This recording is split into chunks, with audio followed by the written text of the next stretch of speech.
إلي الله إلي الله إلي الله إلي الله إلي الله إلي الله إلي الله إلي الله إلي الله إلي الله إلي الله. Ndugu watazamaji wa idhaa ya Jamia TV, karibuni tena katika tanbihi yetu ya mwezi wa Ramadhani. Katika siku ya leo tungependa kukumbushana mojawapo wa faida adhimu ambazo zinapatikana katika mwezi mtukufu wa Ramadhani.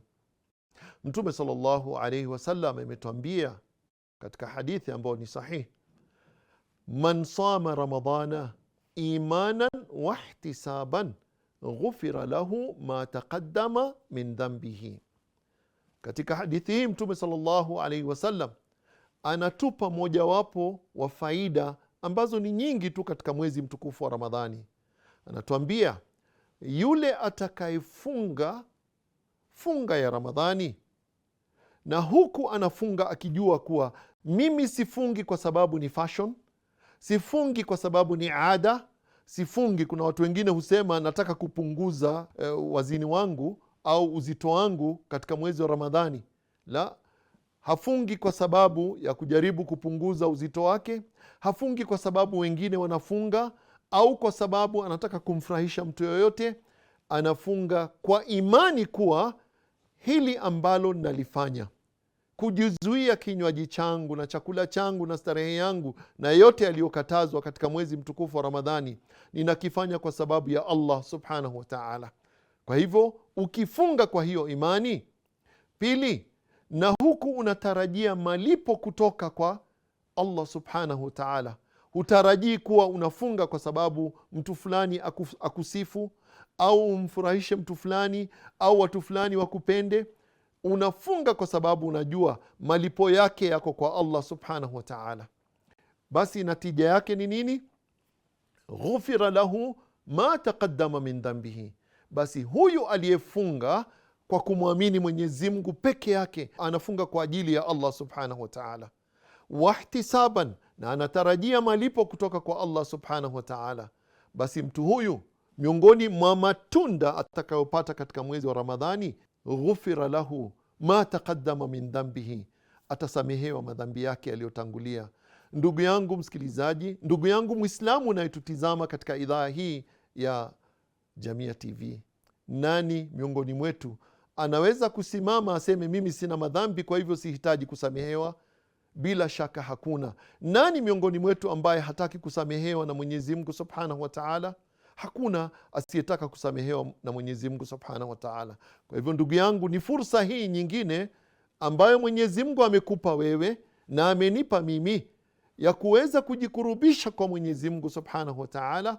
Tufunge kwa imani na kutarajia malipo ili tupate msamaha kutoka kwa Mwenyezi Mungu subhanahu wa ta'ala.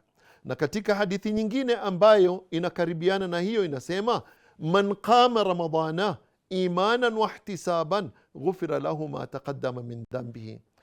Atakayesimama katika mwezi mtukufu wa Ramadhani, na hiki kisimamo sio kisimamo kama vile cha askari barabarani au kisimamo kingine chochote. Hapa kusimama ina maana kusimama katika ibada ya swala, na hii wanazuoni wameifasiri ni kusimama katika ibada ya swala ya tarawih usiku wa Ramadhani.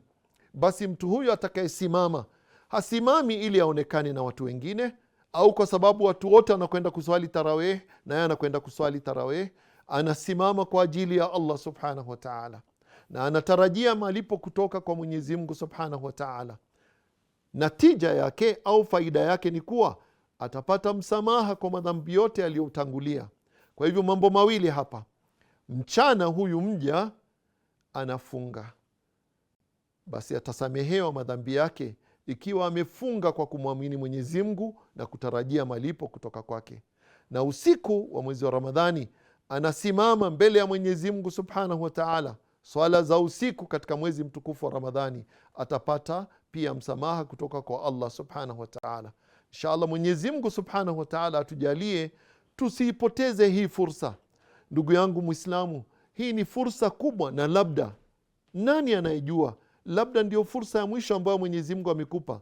Naam, kwa sababu Kuna wengi tulioswali na wao na tukafunga na wao Ramadhani iliyopita. Mara hii tunawaombea maghfira, washakwenda mbele ya haki, na mimi na wewe hatujui ni kama ni Ramadhani yetu ya mwisho. Kwa hivyo ndugu yangu mtazamaji, fanya bidii ufunge imanan wa ihtisaban, usimame imanan wa ihtisaban. Na hiyo ndio tanbihi yetu ya leo. Assalamu alaikum wa rahmatullahi wa barakatuh. إلي الله إلي الله إلي الله إلي الله إلي